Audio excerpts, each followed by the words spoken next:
Certified Personal Trainer. Have you ever been wondering what it is that you need to do before you exercise and after you exercise? I get that question a lot. What is a proper warm-up and why do we need to warm up? The main reason why we need to warm up is number one, the body is composed of different joints, okay? A lot of those joints are going to be synovial joints. And the reason why we need to warm up, synovial fluid is released through all synovial joints. That's the reason why they're called synovial joints. And basically, to help you understand that better, is synovial joints will release a WD-40 type feature, for all y'all that know what WD-40 is, to basically lube up the joints and get your range of motion, get the joints basically ready to move in the way that they were meant to move. So we have different warm-up strategies with dynamic warm-up, active isolated stretching, or static stretching, or even SMR.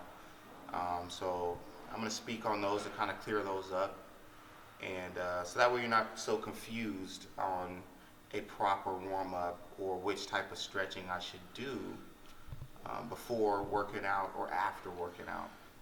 So depending on what type of exercise that you're doing, but let's speak more in the terms of weightlifting. So you wake up, you get to the gym.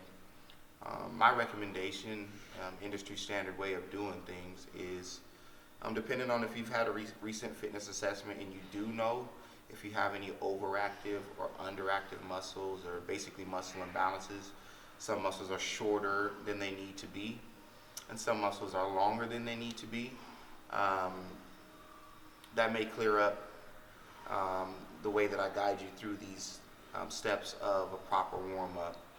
But in general speaking, you would want to do some sort of cardiovascular warm-up, which is like a nice speed walk on the treadmill for a good 3 to 5 minutes or so.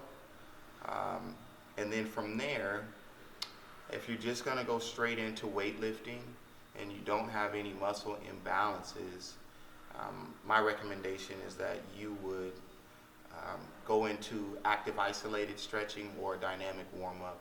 And what that means is, say the hamstring, if it's already the correct length, you would basically do something as like swinging, okay, to loosen up the range of motion within the hamstring, okay? So that would be more of a dynamic deal.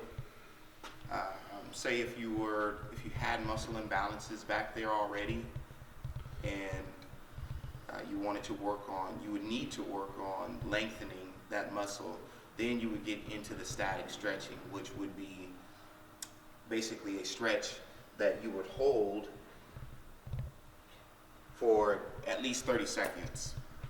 And then we have active isolated stretching, which you would really want to get into that after the lengthening, let's speak on the hamstring, is at the proper length. And active isolated stretching would be basically going down, touching my toe for 2 seconds, holding it, coming back, going down to the other one. Okay, so the difference between active and dynamic. Dynamic is actually going to try to incorporate the joint getting to your range of motion, reaching its max while you're activating the hamstring. That's why we're swinging the leg this way, because at the peak that's how far my leg can go, and I'm also activating the hamstring. Versus active isolated is I'm just going down and touching it, and I'm not holding it for more than 2 seconds. Okay, and then I switch there, but I'm not going through the full range of motion. So those are some tips and help you kind of clear up the confusion on proper warm-up, why we need to warm up. So if you have any other questions, you can leave a comment. Go ahead and subscribe to my channel and share the video. And just join me back here when you get some free time, and I'll be shooting out plenty of fitness tips to help you obtain your fitness goals or enlighten someone else with maybe some confusion that they have on a lot of different topics. All right, you guys take care.